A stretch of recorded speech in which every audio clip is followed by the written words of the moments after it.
Hey, let's talk CICO or CICO, calories in, calories out. Do calories matter on the sugar diet? Do calories matter on any diet? Yes and no, I guess. Obviously you can consume and consume and consume and overconsume what your body's going to do with the food, with the substrate you put in your system.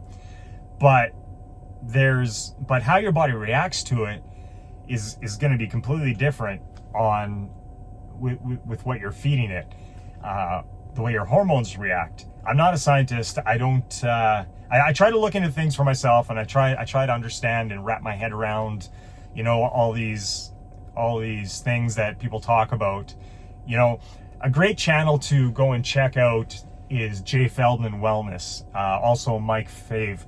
They do a lot of videos together, and back last November, December, I started watching a lot of their videos, and they make a lot of sense, and I really appreciate the information they put out. They put a lot of hard work into it. They go through a lot of the mechanisms that are going on in the human body, and they really are a good source of information. Problem is, if I went and followed a diet that Jay or Mike they themselves ate, that would lead to weight gain for me.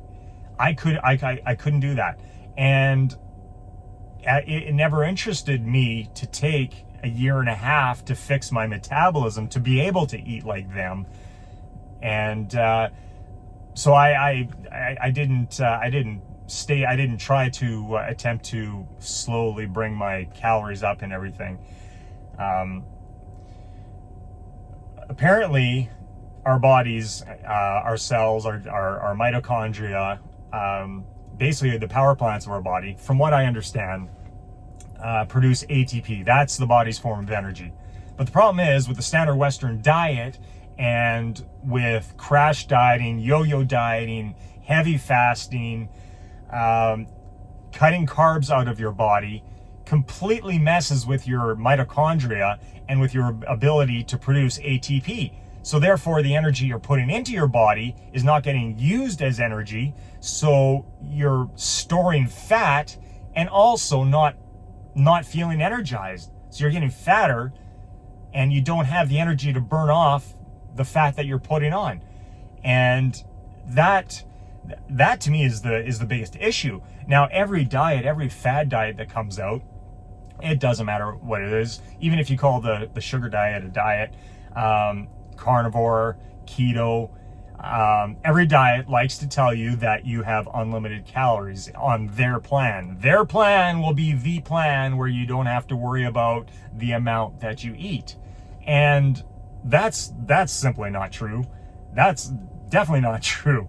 Before I started sugar fasting and getting into the sugar diet lifestyle, I was either fasting completely, no food, to lose weight, or I was tracking my calories and got to the point where I was eating 850 calories of chicken breast and broccoli to drop weight. Mind you, I could do that 850 calories to drop about 2 pounds in a week.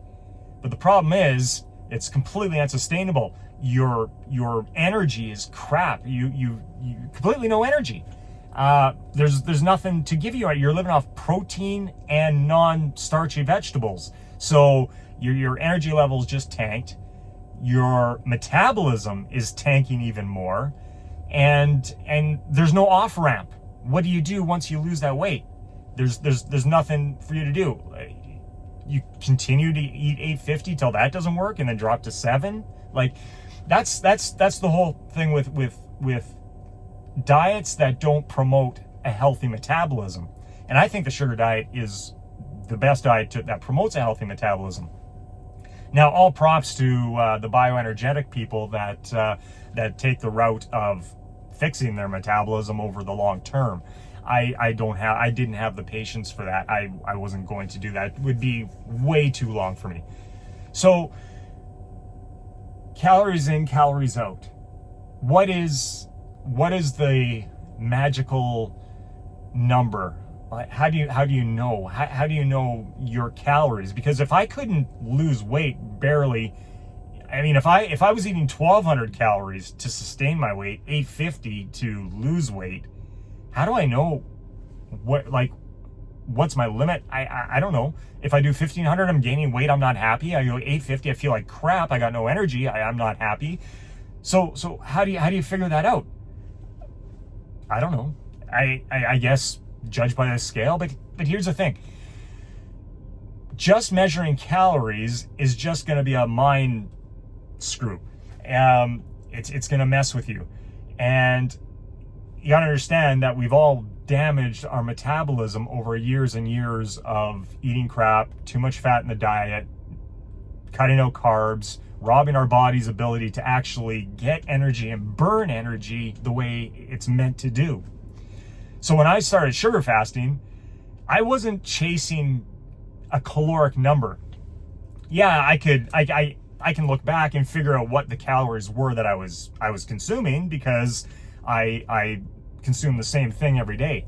But I wasn't consuming a caloric number, or I wasn't chasing a caloric number. I was chasing energy. So that's why with my sugar fast, and I'm saying this is my sugar fast, I'm not saying this is what everybody should do. This is just what worked for me. Cole said something and it clicked in my head, and I said, I'm gonna try this. So with my sugar fast, I was thinking, and going back again to Jay Feldman and Mike Fave, when they talk about the body's obligatory systems, or the body systems that are obligatory sugar burners.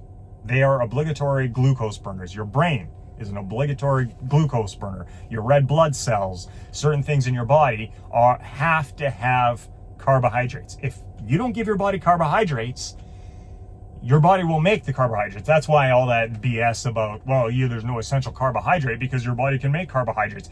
If it's non-essential, your body wouldn't have to make it. It is so essential. Carbohydrates are so essential that if you don't give your body carbohydrates, your body will stress the F out to make the carbohydrates that you require. So don't give me this. I used to buy into it too. I'm not, we get sold a bill of goods, and then we jump on a wagon and we drink the Kool-Aid and we buy the dogma, and sometimes we just have to say, I was wrong, and I'm doing better now. I'm maybe not the best I can be, but I'm getting better. Get better. So many messages out there. They just need to get better. Anyways, the way I worked on it to figure out what I needed to do is I took the information that I had, the amount of carbohydrates that my body needed to get each day, without having to go into gluconeogenesis. Because what happens when you go into gluconeogenesis? That's the body making sugar from its own amino acids. I was going into a sugar fast. I didn't want to waste muscle.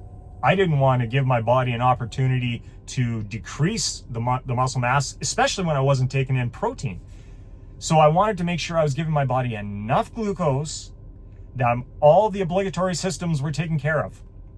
And on top of that, I wanted to give my body enough glucose to survive, to get through my daily functions.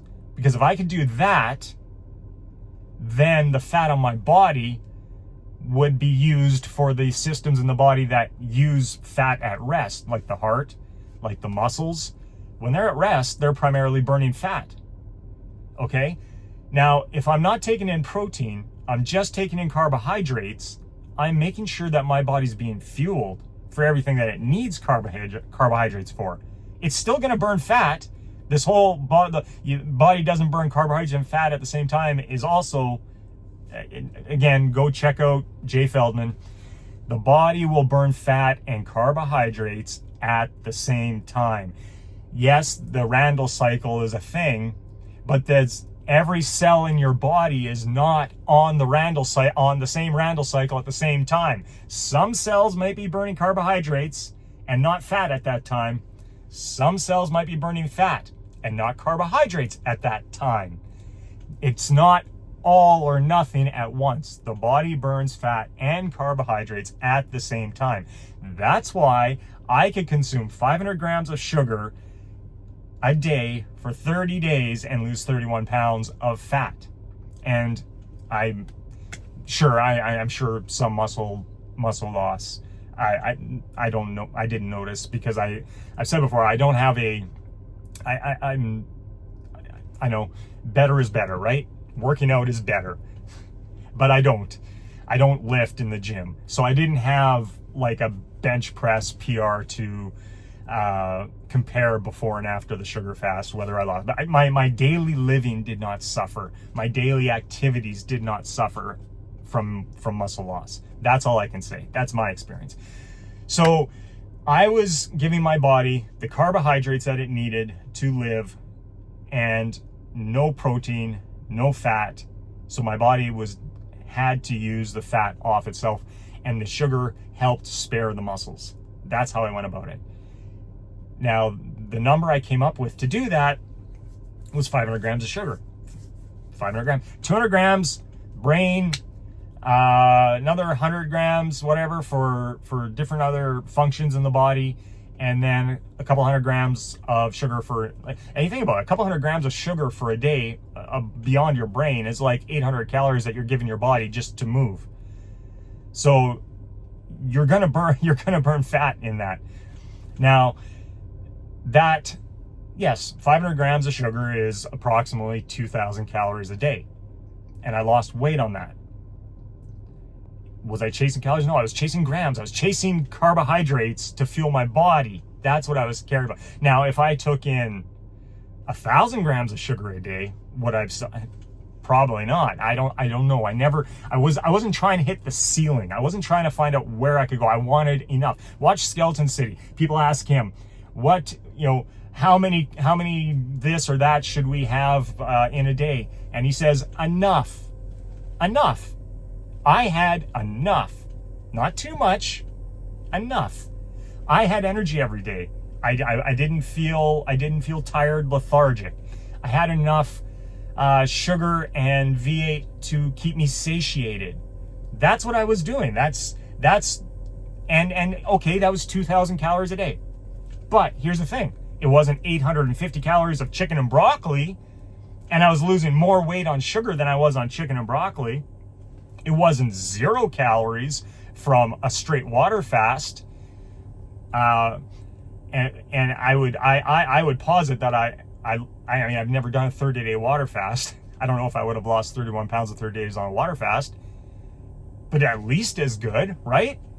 I mean, I've done 5-day water fast. That's why I started off with a 5-day sugar fast. I wanted to test, what is a sugar fast going to feel like compared to a water fast? And I tell you, it's night and day. It's not even comparable. Energy, and satiation. No downside to it. So yeah, energy, calories in, calories out. Have enough. What you need.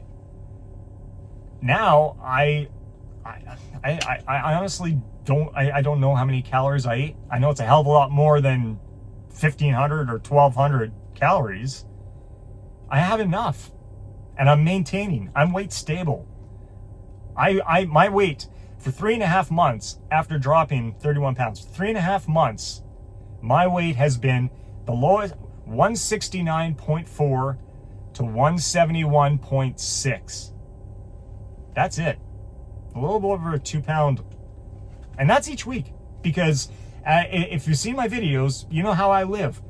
I'm Sunday to Thursday. Sunday, Monday, Tuesday, Wednesday, 100% plant-based. That's just the way I do it. That's the way I feel good. Thursday, Friday, Saturday, I open it up. Thursday, I still pretty. I make sure my protein sources are lean. I'll add usually lean whitefish. Friday it's a little more open. Friday and Saturday, I juggle around. If there's a social event on Friday, Friday's gonna be go nuts. the social event is on Saturday, go nuts. If I got 2 social events to do, I don't care. It is what it is. Once I'm back on the road, once I'm back to my my fruit and beans, weight falls right off. If I didn't have those weekends where I just didn't care, I would still be dropping weight. So I kind of need my let it all go weekends. So yeah, there's obviously a heck of a lot more calories consumed on the weekends than during the week, but I'm not lacking. I'm having enough. Skeleton City, enough. So that's my take on calories in, calories out. I'm not a scientist. You know, I drive a truck. Try to figure things out best I can. And the whole reason I started making videos is because, you know, I know not everything works. Not any one plan works for everybody. You got to do what's good for you. And I was just really surprised. After 30 years of yo-yo dieting, fasting, zero carb, no carb, I can't burn. I got to eat in such a calorie deficit, or I can't even maintain weight. After finding this, I just want to let people know there's an option. It worked for me. It may work for you. This video is getting too long here, so I'm just gonna leave it there, guys. That's my take on calories in, calories out. Yes, they matter, and no, they don't. I don't know. It's fix your body's ability to use energy first, and then play around with what's enough for you. Talk to you later.